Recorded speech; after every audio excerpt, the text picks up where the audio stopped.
I'm Ariana Grande. Hi, I'm Cynthia Erivo. And you're listening to the Broadway Podcast Network. Visit bpn.fm to discover more.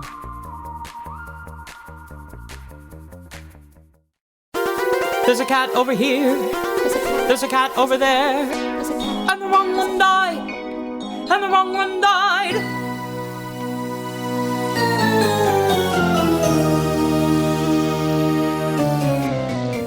Welcome to The Wrong Cat Died, the podcast breakdown of catastrophe. I'm your host, Mike Abrams, and today we have an amazing guest. It was at the 2024 Broadway Con that this guest came up to me and told me about the Broadway Theater of Pitman, New Jersey's production of Cats that was happening, and I was very fortunate to see it this past November. So he was the director for the production and has a very personal tie to cats that I cannot wait to discuss. So welcome, Tyler Daddario, and thank you for joining me. Hi, Mike. I'm so happy to be here. I know this is almost exactly a year from when this, because I think BroadwayCon was January or February. Yeah. We're recording this in January. This will come out probably January, February. And I remember when you came up, it was such kind of a fun thing where I was talking with the PAC people and you were like, yeah, I have this production happening. And at that point I was still trying to convince Coaster Cats, and I just heard about the Circus Cats. And I was like, man, Cats is everywhere this year. And it was so long down the road. Like it wasn't until October, November. Yeah. So I want to get into that kind of piece. But before I got to start, I got to know, because I know it was in the playbill, a little bit about your connection to the show. So let's start. I know your Cat's history goes long before this production. Yeah, absolutely. So my Cat's history actually starts back when I was 4 or 5 years old. I've heard a couple other people on the podcast, also big fan of the podcast. So I gotta say that the podcast definitely inspired our production. I've heard a couple other people on the pod sort of say that the Barney's Big Adventure VHS was what kickstarted their Cats. And so that's actually the same thing for me. It was a trailer on the VHS of Barney's Big Adventure. And from the time I was 4 or 5, I was obsessed with that trailer. And so from that trailer, the history gets a little fuzzy because I was 4 or 5, but it's something like I saw it on PBS. We went to the local video store and got the VHS. We rented it so many times that I got my own copy of it. I burned through that VHS. I got a second VHS, and then DVDs came out. I got a DVD, wrecked that. We were obsessed with Cats. And so what I started to do was I would act out the characters in front of the TV screen. I would stack up VHSs, and I had all these little McDonald's toys, and I would act out Cats in front of the screen with these little toys. I would make my family watch it. I'd get upset if they started to watch the movie and not me, not the little stage that I had set up. And then from there, I realized that I could actually just do it myself. And so me and my little brother and my grandpa used to get dressed up, and it started really minor with just rubber bands in our hair and whiskers drawn on our face. But through the years, I started to learn more about theater and about how effects worked. And so I had fog machines and strobe lights and Christmas lights. And we basically built the set of Cats in my grandparents' basement with all the stuff that I could find in their basement and the stuff we could find in craft stores. And we would act out the show and make my grandmom come down and watch it. My Nana, I call her. And so we would just we would have her watch the show. And yeah, it was a blast. And so eventually I found out that you can do theater not in your grandparents' basement, that there's professionally. Yeah. And so I started to do community theater from there. And the rest is history. It was Cats that sort of inspired it all. And now I work in my free time as a director and lighting designer, and I work full time as a producer. So it's pretty cool. Incredible. How old were you when you said you started at 4 or 5, but I'm envisioning there was a guy on TikTok that did the entire Phantom with Legos recently that kind of went super viral. And I'm like, this is what you were doing just at your grandparents' house with McDonald's toys and stuff. So you could, there's still time to do a figurine Cats. I messaged that guy telling him that if he's doing Phantom, Cats is next. But how old were you when you started getting a fog machine and started doing it in the basement? Was this still really young, or was this you get into an age where you're teens now to where you have a little bit more ability to produce it per se? Yeah, no, this is 9, 10, 11 years old that I've got 3 fog machines down there and strobe lights and black lights. And I'm making costumes out of old socks and t-shirts and making sure that we have the leg warmers and arm warmers. So I was pretty young building this stuff and building this set and having my pop-up rig up a tire to the ceiling so that we can lift the tire up with a rope. Incredible. Yeah. Who did you perform as, and who did you let like other family members be? So naturally my pop-up was always Old Deuteronomy and Buster for Jones. That was his track. And did he do Gus? He had to do Gus, right? No, I got to play Gus. Oh, you did. I got to play Gus. Yeah. There were only 3 of us, so we doubled a lot. But I normally played Monkastrap. Monkastrap was always my favorite growing up. So I played Monkastrap, and then I would jump in and out of other things. My brother always played Skimbleshanks and Mr. Mistopheles. Oh, awesome. Okay. Do you have any videos of these? Like, did you do any home videos? Absolutely. How are these not on the internet? How have you not posted any of these? Fortunately, we can't figure out how to do that yet. So we can only plug the camera into the TV. I've got you. We'll chat after this because I spent an entire month digitizing stuff in my parents' house, and so sweet. I've got some ideas for you so you can share this with the world. That would be amazing. Okay, so that's the intro, and then when did you start kind of at Pitman and at the Broadway Theater doing this, more professionally? Like this is the 9 and 10-year-old cats. This is now the adult putting it on for paying audience cats. Like, what is that in between look like? Yeah, for sure. So eventually I saw Cats on stage, right? Cats came to Philly and then I saw it again at Washington Township High School, which is in New Jersey. They had a touring production that came through and sat down at the high school performing arts center for a performance, which is pretty cool. And then I later saw it at Dutch Apple Dinner Theater, which was like Mark Robbins' production from the Fulton. It was his first version of Cats. I started to realize through seeing these Cats and other shows that like, oh wait, this is actually something I can do professionally. So in high school, I got more involved doing production side of things, being the student director, working on the AV crew, things like that. And I eventually went to Rider University where I studied theater and arts administration. And so from there, I worked in Disney World for a little bit. I did the Disney College program. I worked at a theater called the Broadway Theater down in Millville, New Jersey, where I was their education director. And eventually that landed me at what was then called the Kimmel Center. It's now called Ensemble Arts Philly. And I worked in their education department for a bit, and then moved over to their programming team, which does producing. So it was sort of this really non-linear path to doing production work and producing work. But it's been really joyful. In terms of Pitman, my high school teacher actually directs at Pitman. He does a show every year. And just after COVID, he was like, hey, we got to get this guy involved here. And so I came on and I stage managed the production. And then they needed an associate director on their production of Elf. So I came on and did that. And then from there, I just do a show every season. So I've done The Little Mermaid.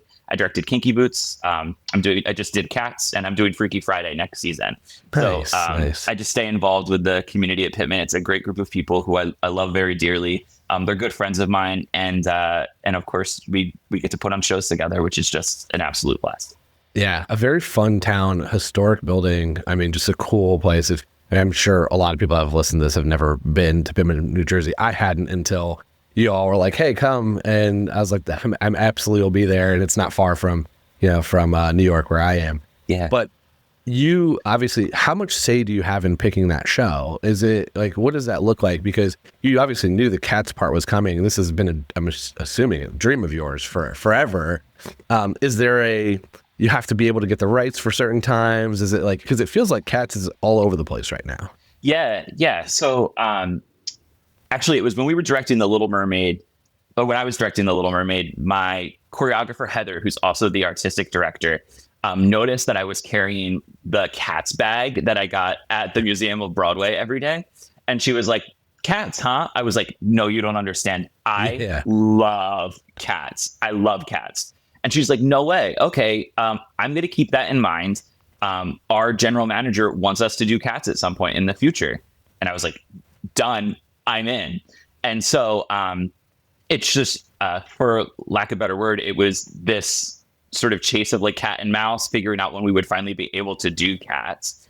And so fortunately, we got the rights fairly quickly after they came out. it was the national tour was still going around. So as soon as the national tour closed, the U.S. national tour, they released the rights to all the different regional houses and eventually the amateur and community groups too. And so we were able to scoop them up and do the show. That's so fun. Yeah, I mean, I assumed it was based on the tour because it was touring, and then all of a sudden it was like the tour ended and just everywhere did it, and like quickly too. So it's like everyone's been waiting for it, which is fun too, because it's been cool to see all the different productions and seeing all the different ways people have approached it, because it's such a big show. It's such a technically, choreography is difficult. Like, it's not an easy show for someone to just kind of quickly put on. So let's talk about that though, because you, again, knew about it for almost a year, at least, more than 6-7 months before you actually start the rehearsal process. So you walk me through that journey. Like, we talked at Broadway Con, you start auditions probably a couple months before, you start rehearsals. You only have a certain amount of time to put everything up before you go on stage, and you did 4 or 5 weekends worth of shows. Yeah. So it's a pretty unique process, I think, or at least unique for me. Is like, it maybe is very common in the the regional theater world, but in the sense that, like, this is a lot to do in a very short period of time, and also a very extended period of time. Right. Yeah, I think what was interesting about working on Cats is that it's not like any other show that any of us have worked on, and we learned that very quickly throughout the rehearsal process. It is its own beast in just about every way. In the way that the show itself is structured, like, everybody's on stage the entire time. Yeah. That the costuming is super unique to the show. The way that you have to rehearse the show is super unique in that there's a ton of choreography. There's a ton of music to learn. And the direction of the show, the true, like, storytelling moments of the show, sort of come more towards the back end of the process, because you're front loading all of this material. So what we did in the way that we structured the process was we started off with, like, learning the history of the show. So I did this whole presentation on the history of the show. And fortunately, I'd had this backlog of like 20 years of being a nerd about it. But in that, like, year leading up to the show, I did more deep dive research as an adult. I went in and was like, learning how the creative team originally developed the show, how what, like, the London production and the original Broadway productions looked like, how they were received, and then how the show changed throughout the years. We did that presentation. We, like, played trivia as a cast, and the person who won trivia got, like, a copy of Old Possum's Book of Practical Cats, which was pretty fun. And that was Nina. It had to be Nina, right? No, really? No, it was Aiden who played Tumble Brutus in our production. Okay. Yeah. I'm going to give her a hard time, because I thought for sure she would have won. If I remember right, I think she was in second or third. She was like in top 5 for sure. She knows a lot. Yes. So, okay. Yeah. Aiden won. Impressive. Yeah. And so from there, we started to do some cat improv at the end of that first rehearsal. At that next rehearsal, I presented our story of Cats, of sort of what I thought that our production story would look like.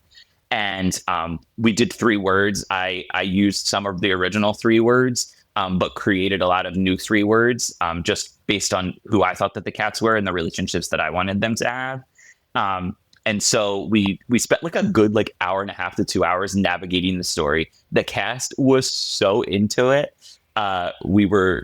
They were just so into it. It was really fun just to answer their questions and to get to just kind of geek out about cats in front of a room of people. And then from there, we did more cat improv and introduced a movement vocabulary for our production. Mm-hmm. So that looked like me walking around the room with a rattle in moments and them reacting to sounds as a cat would. They sort of navigated crawling, walking around on all 4s, interacting with each other, sleeping, waking up, stretching, all of those different things that real cats do. And then from there, we jumped into material, and we had to start teaching the show pretty immediately. So we did music and choreo. It was pretty fast and furious getting the show up, but it was really fun. There were a lot of challenges along the way with it, just because it is so much material. As a creative team, we were even struggling keeping up with, coming up with new material, coming in and teaching it, because we only rehearsed 4 days a week for the process. and we're only rehearsing in the evening since it's all like the other thing that all of us do. And so it was challenging getting all that material together. Yeah, I mean, you had a bunch of writer students, which now makes more sense given your writer connection. Yeah. So yeah, it's not everyone's full-time job. Like they're doing this on top of it, like as a second thing, like you said.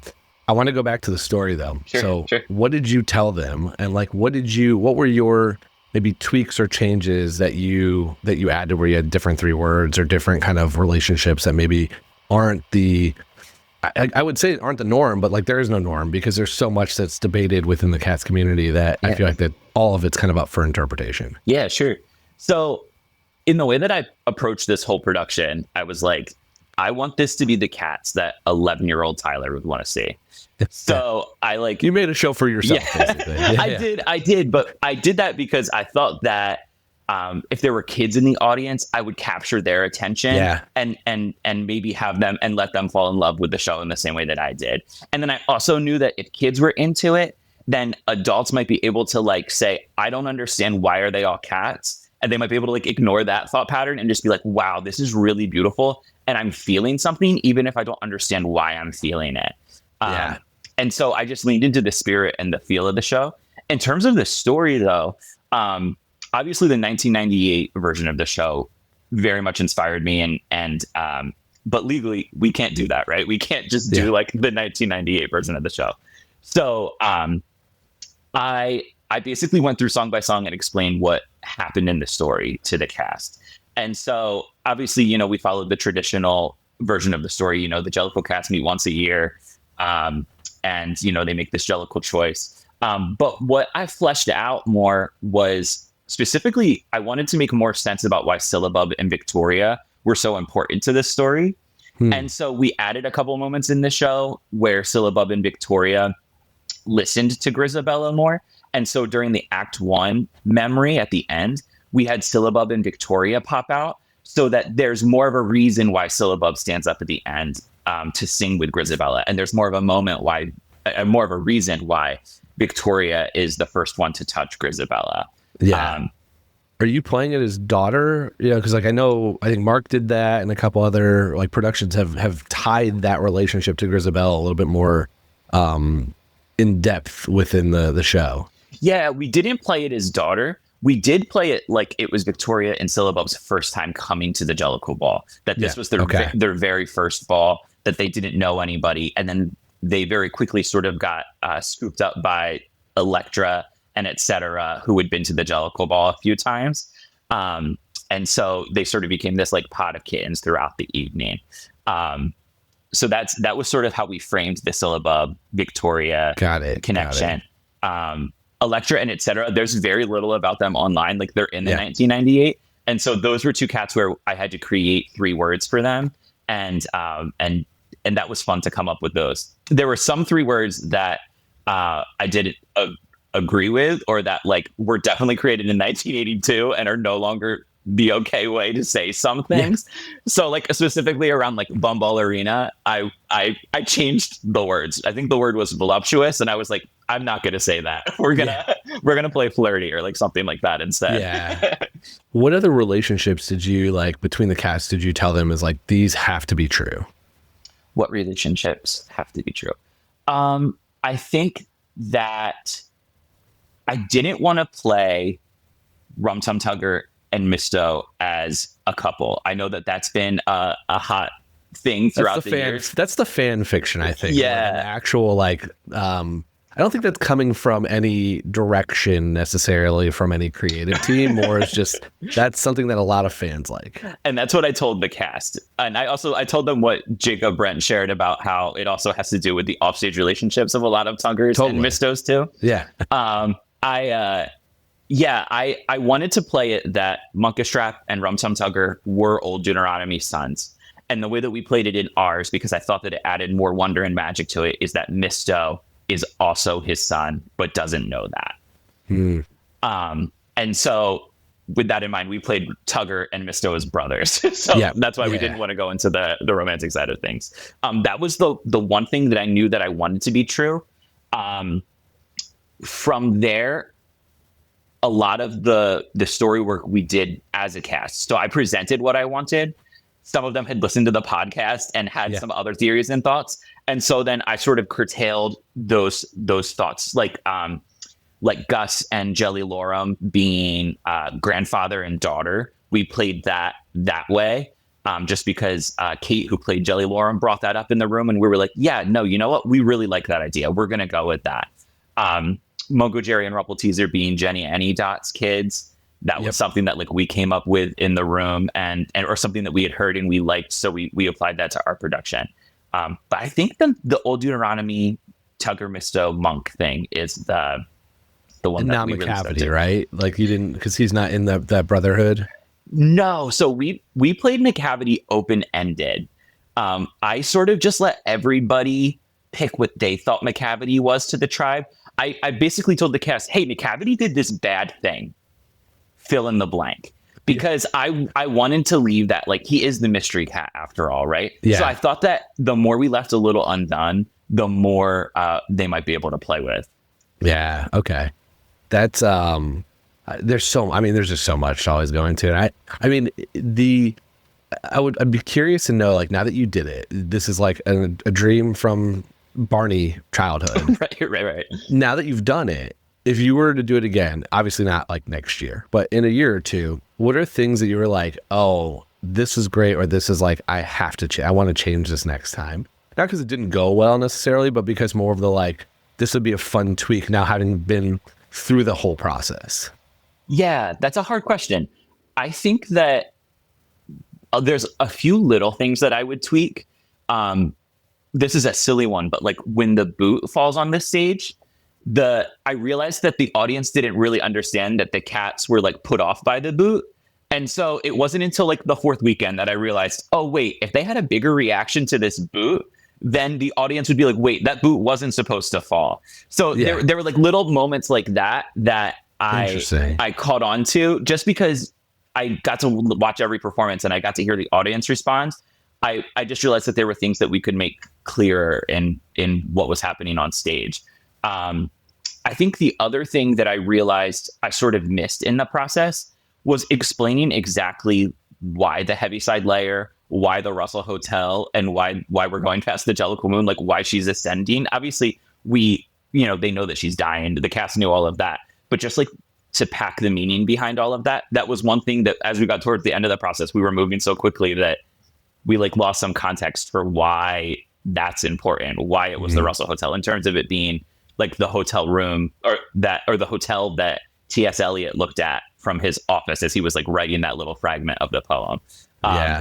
So just to like even pack more meaning into it, I realized though that if I had like 8-hour rehearsal days with them, this stuff would have happened. It was literally just because it was a condensed process that, there were these little things that slipped through the cracks. We're going to take a quick break and then we'll be back for more of The Wrong Cat Died. You mentioned audience. So when you're thinking about a house like yours, like a regional audience house, where I was kind of surrounded by the gamut where I was sitting. I had people that were Cats knowledgeable and fans, and I had people that's like, we come to everything that this place puts on and we have no idea what we're watching. So how much do you like think about that, especially with the show as confusing as Cats? It's not Elf. Elf is pretty straightforward. Right. Cats is not. I had to give the people around me at intermission a rundown of what was happening because they were very confused. And again, people have disagreements on if they should be confused or not. I did love Nina called out very early on. It's like, it's right in the beginning of the first song, like exactly what we're doing. Exactly. So it is a lot. So how much do you think about that of how much do you need to try to feed the audience that doesn't know enough about Cats, or how much is it just, we're putting this on the way we want to put it on and we might have some people walk out confused and that's okay? Yeah. I accepted pretty early on that we were doing Cats and that there were going to be people that were going to be confused about it. But I did try my best to make it as clear as possible for this audience, because this audience are people who primarily subscribe to Pitman or other local theaters too. Yeah. And so this might be the only production of Cats that they've seen. They may have not seen it on Broadway or on tour. And so what I wanted to deliver that to them was an authentic Cats experience. And one thing I told the cast a lot throughout the process was the show's been around for 40 years. We have to trust it and not question it. So if there's been things that have worked, there's a reason why it has this longevity. It's why the tagline is now and forever. You know, we have to trust that. So I think it was walking this line. We were trusting what Cats was, what Cats has always been. And then we were doing the things that we could to make sure that the story was just a bit more clear. I think on first watch, you're never going to get every storyline in Cats, just because, not because we didn't do our job well, just because there's so much to watch when you watch Cats for the first time that, you know, you might just be looking at the lights and the dance and not even thinking about the fact that there's a story. I think the other piece of it is that if I got to say something to people before they saw the show, I would say, hey, like, put on your kid brain, just accept it for what it is and let it do its thing, and it'll move you. And what was amazing about that is that there were definitely people in the audience that did that. My favorite thing that happened, I'll share two things. One of my favorite things that happened in watching audiences respond to this show. Sometimes the Pitman audiences get a little restless towards the end of the show. So they'll start to head towards the back of the theater and stand up so they can be out the door first. Which stayed with the curtain call. Stay all the way till the end of the show. Yeah. Don't get up. What traffic are you beating? It's a main street in middle America. You know, like, okay. Exactly. But there was this older couple that was standing in the back, and Victoria walks up to Grisabella and touches her. And the old man goes, "Oh, forgiveness. That's what it's all about. Acceptance." And I was like, we did it. They got it. They got what Cats is about. Like that's exactly the story. My other favorite thing that happened, because I sit in the back a lot, was there was another older man, and Memory started, and he went, "Oh my gosh," out loud, because he recognized the song. And I was like, that's what we're serving here. We're serving that feeling of nostalgia, that feeling of, you know, something that you've loved for a long time. So there was like a bit of that fan service that we did in our production too, just to make sure that people like me and like Nina like felt all of those feelings. What's stopping you, especially in a theater like yours, to go say that before every show? Like there was I think Heather said something before our show, the one I was at, like a quick little, I think it was about, you know, donations or subscribing. So like, what's stopping you from going on every show and saying, hey, turn your kid brain on? I hadn't thought of it. It's a good idea. Just sort of like expectation setting, like being like, hey, this is what this show's about. I think that would be awesome. And I think too, you know, in retrospect, that's maybe even something I could have done in my director's note is, you know, said, hey, just take this for what it is. Yeah. I mean, I don't know how many people read all of those fully through. I think some people do, because I was reading it just out of curiosity to see what you're putting in there. I knew Mark put in his story. Like, I find it really interesting. The Circus Cats put in a family tree, which was like fascinating. Yeah. So it's fun for me to look through them. But like when I go to most shows, I take the picture and then I put it in my bag. You know, like I put it away. And I sometimes go look at it after if, you know, a performer stands out to me and I want to learn a little bit more. But I'm not reading it all the way through. So I'm assuming that's the majority of the audience. But did I tell you my story about the audience people behind me? Yeah. At the show? I mean, just the most typical Cats story, which is like these two guys were subscribers and were every show. And the guys, like, they started kind of talking, which is, you know, I think I'm kind of, you know, the etiquette of theater is a whole debate going on right now in itself. Sure, yeah. And they weren't being too obnoxious about it, but they were just very confused. And they were asking each other what was going on. And just remember, because I was laughing, because the one guy goes, dancing, great. Singing, great. Costumes, great. But I have no idea what I'm watching. And I'm like, yeah, it's kind of Cats. So at intermission, I finally turned around and without saying my connection to the show, I was like, what do you need to know? Like, what can I answer for you? And I gave him a very, very simplified rundown. And then right before Memory, he taps me and he goes, you're a hero. Like, because he understood at least what he was watching. Right. And so I do kind of constantly wonder, if you give just the basic simplified version of, like, you don't need to know all the theories and plot holes, like the level of detail that you know and that I've learned over the years, but just the simple, like, here's the group of cats, here's what they're doing, this is what it is, this is what, you know, you're leading towards, enjoy the music, and you have at least some understanding. I think more people would be would be more engaged, Right. because they're not spending so much time trying to figure out what's happening. Right. Exactly. Yeah. It's the type of show where you kind of just have to accept it for what it is instead of try to piece together the plot. And I think that's right. That's where a lot of people get confused, is that they're trying to make it like Les Mis, and it's not. It's not that linear. It's not that linear. Yeah. Exactly. I love the idea of the family tree in the program. I wish that I had thought of that. We did a family tree. We did a relationship. Oh, you have map. a full one. Okay. Yeah, but can you share it? Yeah, I can send it to you. Let's put it on social media. I want to see how it compares to the other one. So when this comes out, if you can share it, I'll put it with the graphic as well, because they made some choices that I think a lot of people like. I loved posting it because some people are like, "This is wrong." I'm like, none of it's wrong. No, like it's very up for interpretation, and like I've known that because it was the first time I posted a meme about Ballerina and Demeter that was kind of sexual. And immediately I got like, they're sisters. And then like a couple Broadway people who were in the production were like, well, no, not necessarily. Like, and just the different productions all played that differently. So there isn't necessarily one family tree. And as much as I've tried to do it, I kind of like that there isn't one. So I'm very curious to see what you all put together as yours. Yeah, for sure. Are there any hot takes on there that's going to get the Cats community up in arms? I don't think so. Being someone who's in the Cats community, I tried to be respectful of that and tried to not do anything that was too alarming to anybody or anything too new. Just basically, how'd you play the Ballerina Demeter? Sisters, friends? Best friends. So okay.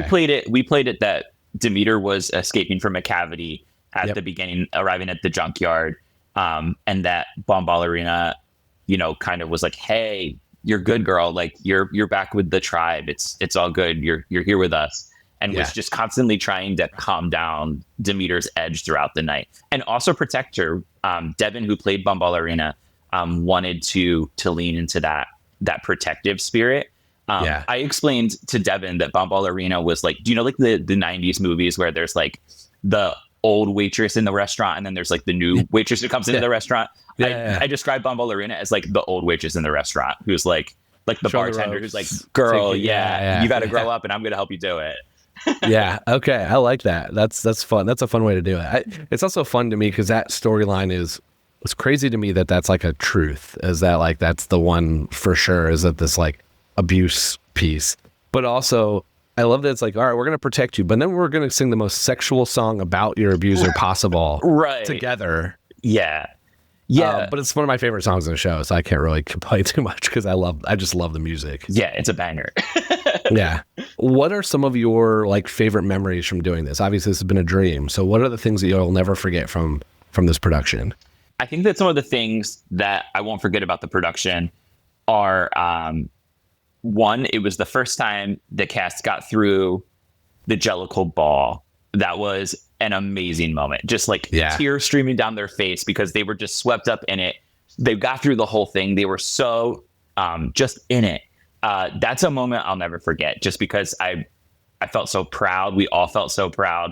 I remember Heather, my choreographer, looking at me and just being like, wow, this is going to be crazy. So that's one moment of just where everything clicked.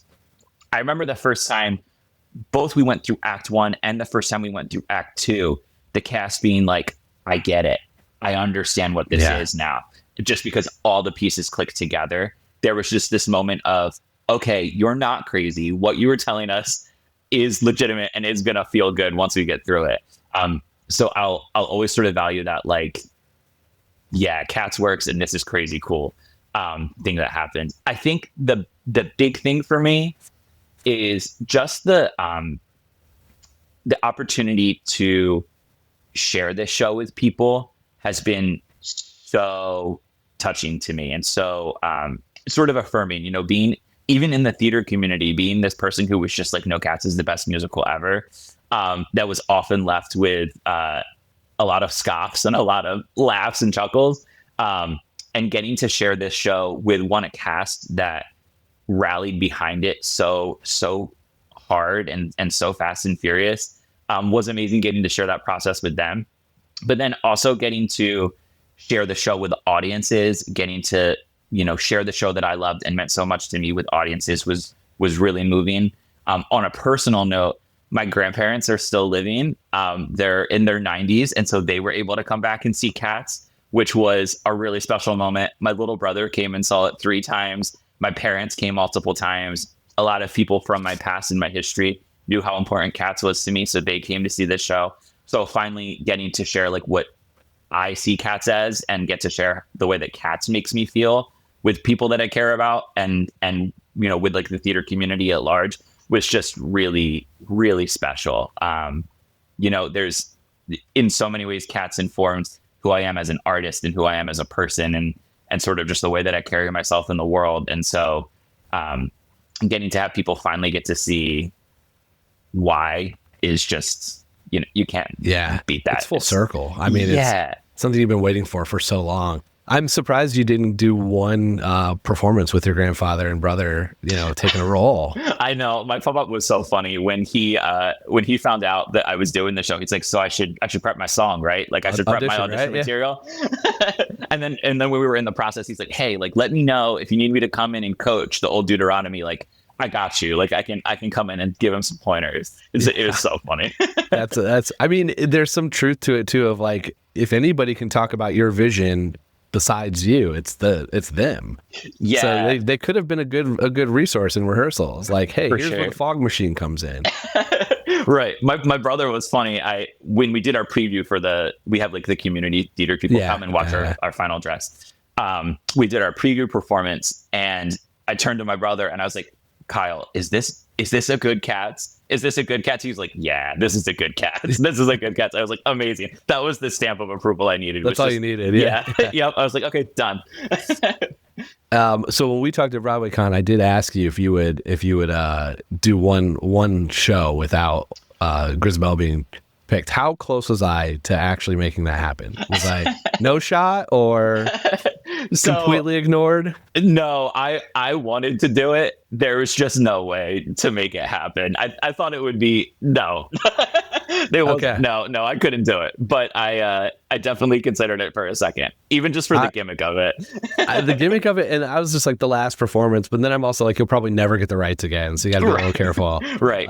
But yeah, no, I'm working through other channels to try to make that happen, or just a place that doesn't care. That's like, we don't care. This is a one time for us. We'll be good after that. Right.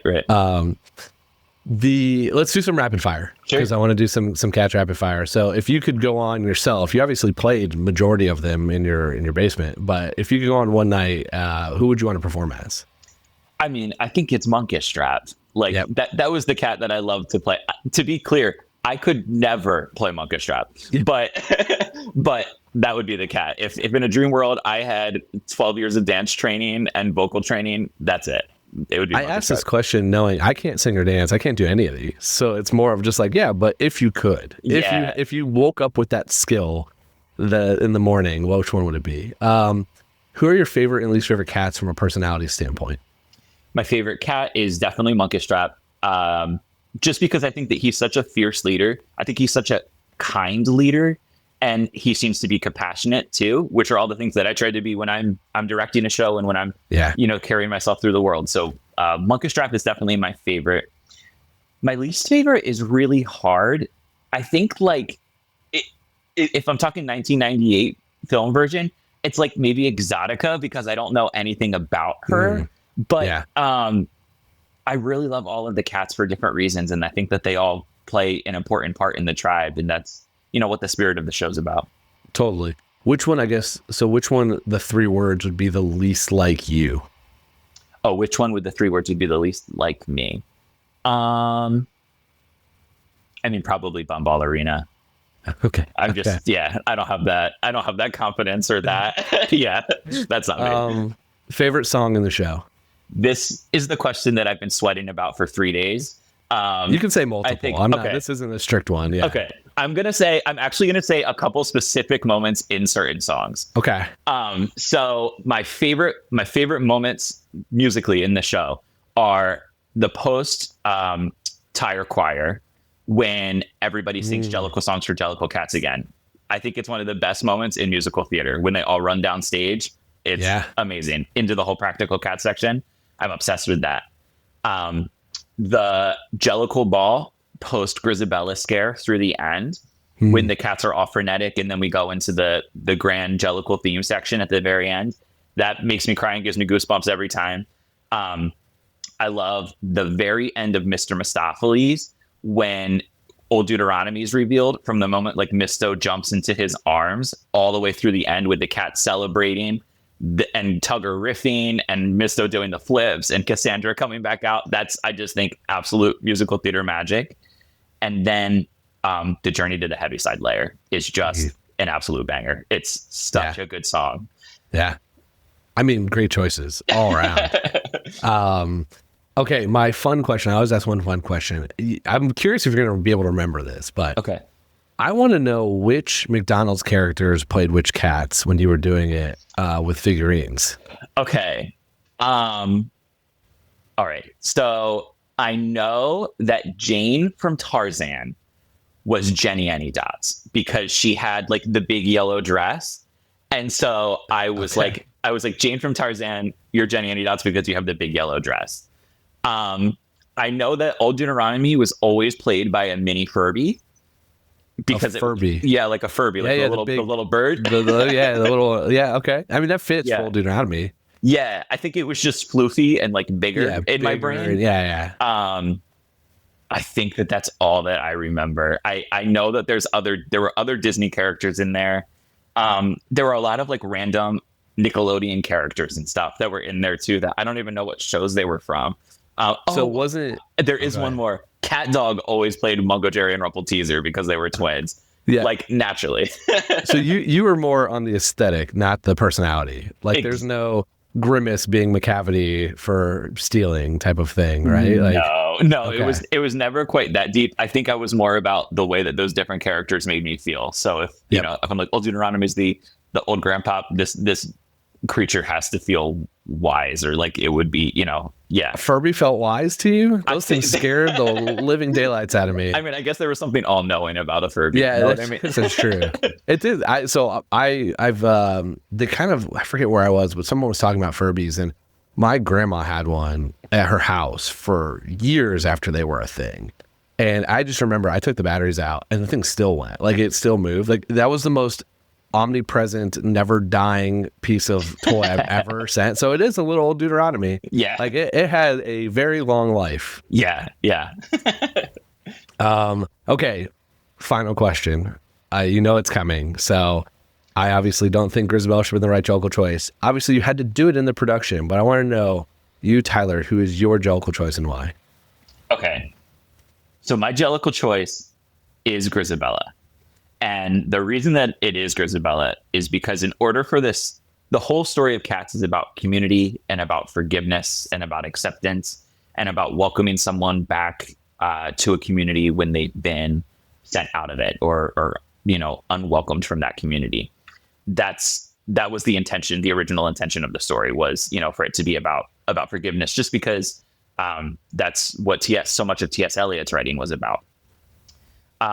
But my caveat to all of that is I totally buy it being Gus if I ignore the fact that the original intention was this like storyline of forgiveness. So but let me ask you a different question though, because I don't have any issues with the storyline of forgiveness. I have the issue of after that forgiveness, murdering her. Yeah.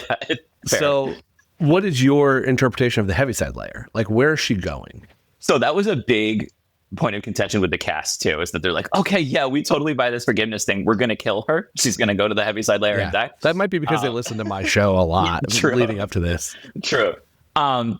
So the way that we played it is that we knew that T.S. Eliot was both of like, so T.S. Eliot was born and raised in the church and then got really into Buddhism later in his life, right?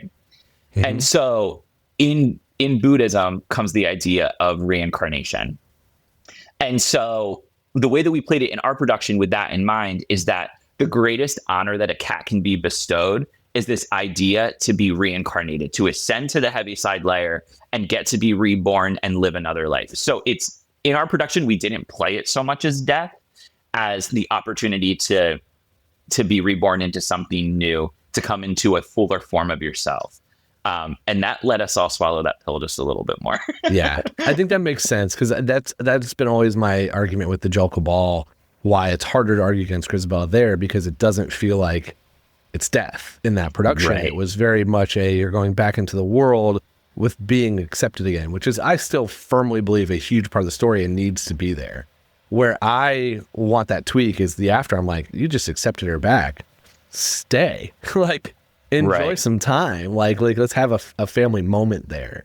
So I don't disagree with that. That notion at all. I do think the one thing that would be interesting in a future production is to have some sort of moment after Journey to the Heaviside Layer where you see her reborn. Like where a new kitten joins the tribe, or, you see a young version of herself come back out, or you see some sort of transformation happen to make it clear that, no, she didn't die. She's just being reborn. So there is a way to do it. And I've thought about this, because I was told a little bit. And again, I don't know how much I believe is been thought through versus just like the production needs this dancer. But like in a lot of productions, Grisabella dances in the beginning as baby Grizz. And like there is a meta version of that, which is like that is the beginning of she's last year's choice starting the ball again. So you could just, after you do, I mean, it kind of ruins the ending, because the last song is the Addressing Cats is pretty powerful. Right. But you could do the beginning of the show again with her then in that moment, but much more as Grisabella, like very clearly Grisabella. And then somehow find a way to cut it there. And then you would have that, which is like, oh, now this is Grizz that's reborn. Like you could tell that piece. I still want a world where instead you lean into the competition aspect and you let the audience vote.